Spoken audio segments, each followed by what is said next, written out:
cómo aprender y entender el final de torres de 4 contra 3 y el peón ha pasado. Sexto vídeo y final sobre este tema. Cuando el peón se encuentra en séptima y el rey defensor está en espacio libre, conseguir el triunfo es mucho más difícil, como es en la posición del diagrama.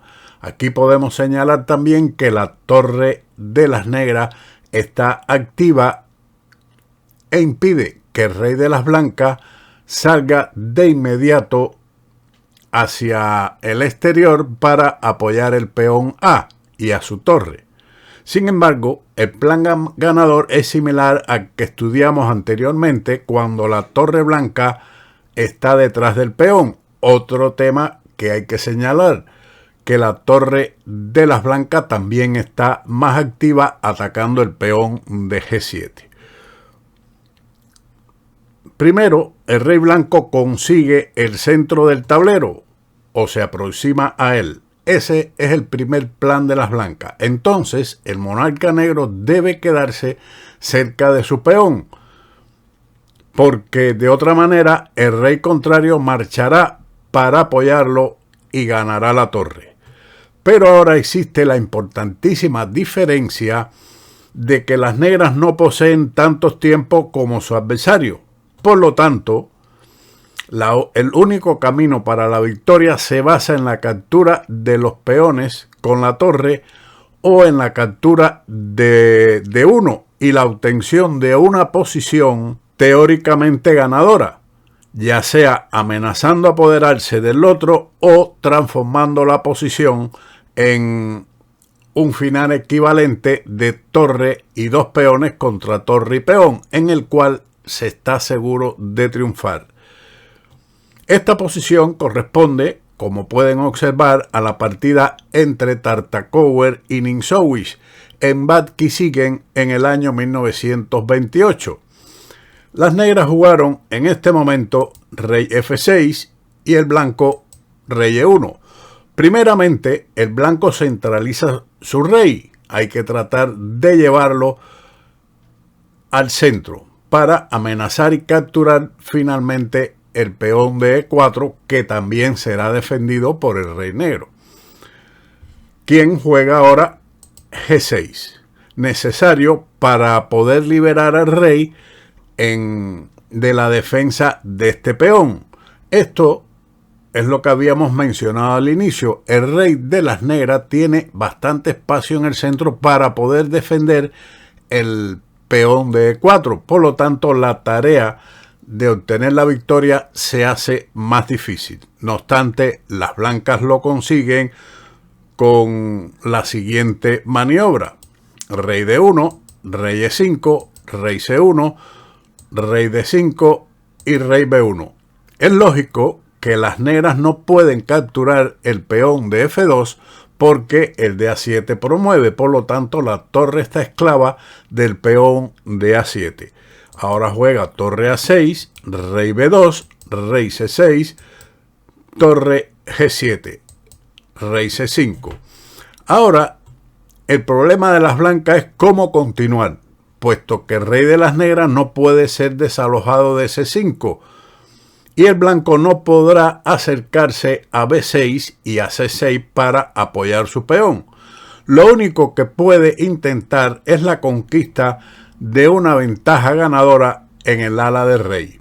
Para ello, juegan el avance de su peón a H4, fijando los peones en el ala del rey. Esto es una técnica importante de conocer.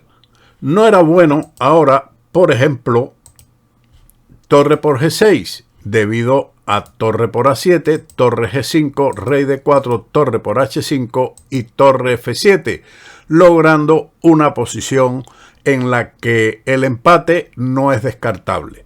Por esa razón, no se debe uno desesperar en los finales y sobre todo simplificando peones, que son en realidad, como dijo Philidor, el alma del ajedrez y la mejor posibilidad de obtener el éxito. Por esa razón, H4 es la jugada correcta. Torre A5, G3. Esta es la continuación correcta. En la partida, en realidad las blancas jugaron G4, que se basa más en una celada que en otra cosa, y resulta prematura debido a H por G4 y H5. Contra esta idea, las negras tienen el contragolpe G3, una jugada muy buena que defiende la posición. F por G3, E3. Ahora el peón contribuye a la defensa. Torre por G6, torre por A7, rey C2, torre A2 jaque, rey D1, rey D4, H6, E2 jaque, rey a E1, rey juega a E3, torre E6 jaque, rey F3, H7 y torre A1 jaque. Después de rey D2, torre D1, rey C2 y torre D8, las blancas no pudieron ganar. Por lo tanto, hay que tener cuidado en los finales, siempre mucha calma. Después de G3, las negras continúan en esta línea que se está analizando. Ya no es la partida Tartakow-Ninsowicz, sino análisis sobre este mismo encuentro. El blanco continuó con rey B3 y torre A1. El rey podría mantenerse en el centro del tablero, aunque en esta posición él está intentando que el rey no vaya a B4. En la línea que surge con rey D5, rey B4, torre A1, rey B5, rey E5 y rey B6, el rey llega rápidamente a la defensa del peón y contribuirá considerablemente a la victoria. Torre A1, manteniendo el rey en la estacada en C5, rey C3, torre A3 jaque. Otra alternativa sería torre A2, aunque en realidad no se va a capturar el peón, sino lo que se impide es que el rey de las blancas pase. En este caso, las blancas ganan ya simplificando los peones del ala del rey por medio de torre por G6, torre A3 jaque, rey D2, torre por A7, rey E3, torre E7 y torre G5 jaque, capturando un segundo peón con una victoria fácil. Torre A3, rey D2 han obligado a retroceder el rey, mientras que las negras ahora con rey D4 mantienen ventaja de espacio en el centro para impedir la movilidad del rey blanco. Otra continuación, como rey D5, he respondido con torre por G6, torre por A7, torre G5, rey D4 y torre por H5. Observe cómo el peón de G6 se captura cuando el rey de las negras está en la quinta fila para poder capturar este peón de H. Luego de rey D4, torre D7 jaque. Una jugada intermedia importante.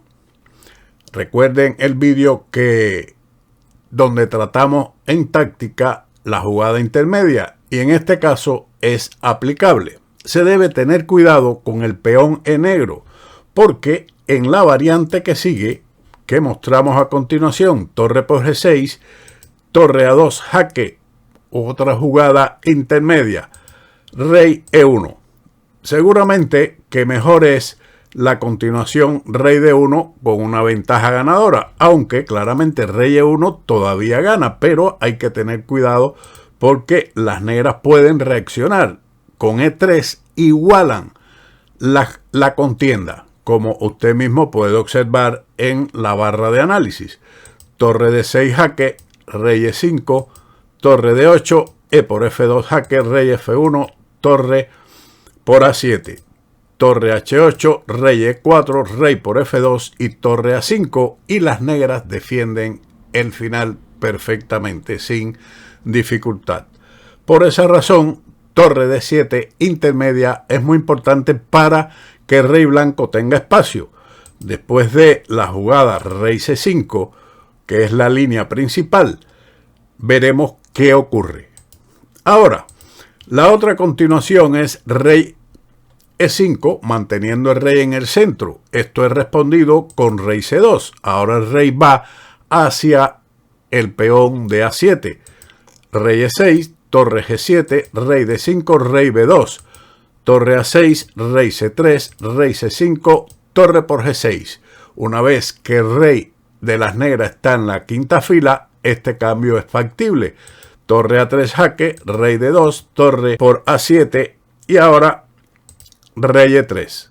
Con lo cual el final es ganador. Se amenaza el peón de E4, así como torre G5, seguido de la captura del peón H5. Regresando al análisis de la partida que estamos tratando de Tartakower y Ninsowish, tenemos que después de rey C5, las blancas rey E2, rey C6, torre G7 amenazan capturar con jaque, pero ya ahora el rey tiene que moverse a la quinta fila y es factible completamente los cambios de peones. Torre por G6, torre por A7, rey E3, torre E7 y torre G5 ganando el final, con lo cual el segundo peón decidirá manteniendo dos peones de ventajas en el ala del rey. Les dejaré en el blog unos ejemplos similares con estas características del peón A pasado para que lo estudien y lo tengan de complemento y no hacer tan extenso el vídeo que estamos realizando. Espero que esta saga de finales de 4 contra 3 y el peón A pasado le haya ayudado a comprender las técnicas propias tanto para atacar y ganar como defenderse y empatar. Sin más, como siempre, nos veremos en otro vídeo de Ajedrez con Bowdy. ¡Chao!